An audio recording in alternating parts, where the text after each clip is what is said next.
What's up, ladies and gentlemen? DFS five-pack stars Matthew Bellman, Ryan Kostrowski here to talk a little over NBA. Both profited last night, so feeling good about today. Had some last-minute pivots. I made some. You didn't make any. Worked out all the way around. Hopefully you guys listened and stuck with Porzingis yesterday and didn't pivot to Mobley. I did that, and that was a bad move. But, hey, what are you going to do? Well, that was a bad move, pivoting from Porzingis to Mobley, but it was also a bad move of me not pivoting from D'Angelo Russell to Tyler Hero. So it is what it is. As you said, it kind of works out in the end. Definitely. So let's keep it rolling today, guys. If you are new to the station, we switched around some things that are hopefully helping the algorithm so the station can grow again.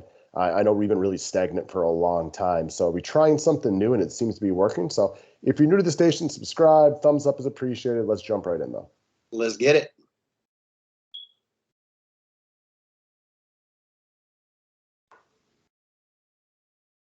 Website link is in the description section, though, still, guys. So if you're looking for a membership to get the long-term members-only video, you can get it with any kind of membership you buy. That being said, let's talk about Kevin Durant. Right now, I think he's the guy you start your cash games with because he's supposed to be huge chalk tonight. He's coming in as the highest owned guy on the slate.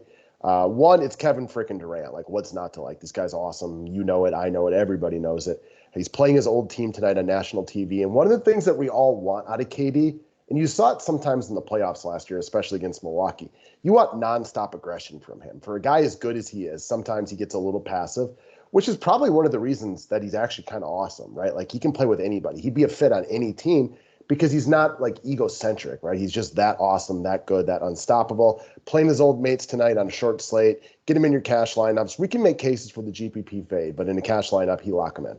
Yeah, especially given the ownership. In tournaments, like, the upside that he's shown, it's crazy. He's the most efficient guy in the league, but he just doesn't take a ton of shots. So the ultimate upside that you see guys like we saw Jokic last night, KD just doesn't have it. That said, there aren't really many guys in this slate that have that upside. So that's why Durant's getting love. It's the early game. In cash games, you just play him. In tournaments, that's where you can get different, but you could do a lot worse than just plugging him in there too. Amen. Next up, let's talk about one of your new favorite players. Comes from the Clippers, Eric Bledsoe. This is another guy I think he can play in any format. I mean, he's on a heater right now, 35 per over his past 4 games. Is this going to stick all year? Maybe, maybe not. Is it a hot streak? Maybe, maybe not. Is he just finding his way with his new team? Maybe, maybe not. We don't know, but he's playing really well right now. He's very affordable, and he's in a good spot against the Spurs. Yeah, he's in a really good spot again tonight. And yeah, we don't know. Is this just a hot streak? Probably. I doubt he's going to be a 35-point DK point guy per game for the rest of the year, but he's playing good ball right now. He's got a good role on this team, good matchup, 3-game slate, the late game. So not going to get as much love as probably he deserves because, guys are going to get rostered in that first game, as we just talked about with Durant. I like Bledsoe a lot in all formats, but specifically in tournaments, I like him a lot in a game that I know both of us have a ton of interest in. Well, why couldn't he be 35 per game? And I bring that up because, when he played for the Milwaukee Bucks, he was, 30 per game for a long time. And that was playing with Giannis and Middleton and stuff like that. Really think about the Clippers roster. After Paul George, where else is the offense coming from? Nick Batum and Reggie Jackson? I'm not saying he is, but I don't think it's insane to think that Eric Bledsoe ends the year as a, 32, 33 DK points per game type of guy. No, especially because he does a lot of everything. He's not great at anything, but he's a decent rebounder. He's a decent assist guy. He's a decent steal guy. So when he's playing well like this, the DK points add up. Well, he is elite, though, at coming up small in the playoffs. Fair enough. I can say that because I saw it a few too many times, and Drew Holiday was much better. Sorry, man. Not to be hard on you, Eric. I know you're not watching and you don't care, but you did. You did come up small a lot. Definitely. I mean, Drew Holiday is definitely the better player. Bledsoe seems like his career arc has gone down consistently. Yes. Eric Bledsoe is the kind of guy that you will change your opinion on a lot. Yes. Because in a lot of ways, he's got that Andrew Wiggins quality where you see the talent come through sometimes and you're like, oh, this guy's actually pretty good. And it just disappears on you for a while. That's a great comparison. I'm with that. I was listening to a breakdown of Andrew Wiggins' career stats against all the NBA teams, and the 2 teams that he balls against, Timberwolves and the Cavaliers. So he's a revenge game type of guy, but outside of that, he just disappears. Yeah, I noticed that he balled when they played the Wizards or the Warriors or the Timberwolves last time recently. Yep, he's been doing that his whole career. Anyways, back to this DFS slate. Let's talk about Keldon Johnson of the San Antonio Spurs. So a lot like Eric Bledsoe, on a real heater right now. We're talking 30 DK points in 5 straight, 35 plus in 4 of those 5. He's a talented young man. And the Clippers are not the defensive team that they used to be when they had Kawhi Leonard and Patrick Beverley. So not at all scared of the matchup. With Pirtle out, they need his size a little bit more. He's been playing really, really well. We like this game. We hope the Spurs keep it competitive because we have a lot of interest in this game. But Johnson's been playing well. And this is not a surprise because he's very talented. Excuse me, I had to sneeze. Yeah, very talented kid, kind of coming into his own right now. Game we like. And the great thing about this, it's a small slate, so we talk about this game stacks are much more applicable. But besides from the game stack, we just like pieces from both the Clippers and the Spurs. Bledsoe, we just talked about. We like a bunch more. Keldon Johnson's another guy. He seems like one of the best plays on the entire slate, any format.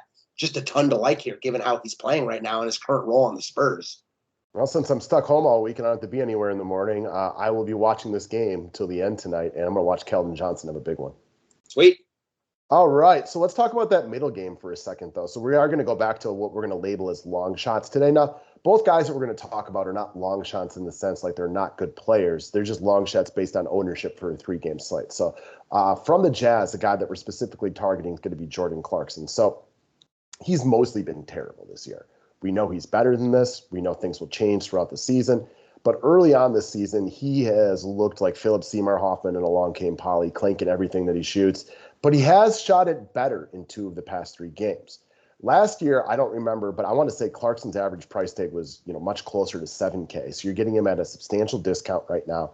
And the Jazz are better when he is rolling off the bench. This is another one. Like, you can one-off Clarkson because there's always the idea that, like, he comes in today and just starts heating up, balling off the bench, going, absolutely ham from the outside. And he's the reason that the Jazz roll, and most of the players from this game are irrelevant, but he's not. So I think there's a game format like that where it works out. There's also the game format that, like, maybe the 76ers play well, he keeps them in it.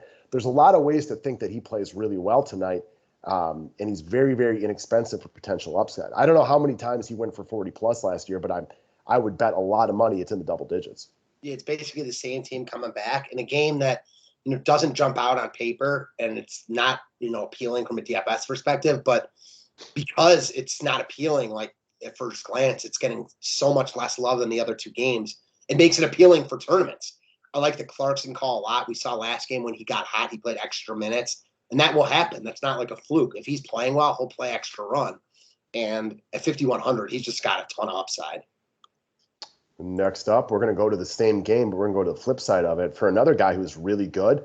But I don't know, what do you think Tobias Harris's ownership is in tournaments today? Like 10 to 15% maybe? Something like that. Like, I could see it even being less than 10%. I know it's a small slate, but I just can't see a lot of people clicking this name in this matchup. Yeah, I'm with you on that one. And he's a good player. He's not great. This is expensive for who he is, but he's now the main guy on this offense. Exactly. There's no Embiid. Can't forget no Simmons. He's looked good since being back, as you mentioned on here, and it lines up. He's one of the better mid-range shooters in the league. The Jazz are happy to give up mid-range jumpers. He's got to make those shots, but assuming he does, there's a lot to like with Harris here. And again, given the ownership, he's not projected for a lot of love. I would be surprised if he's over 15% owned. I wouldn't be shocked at all if he's under 10%.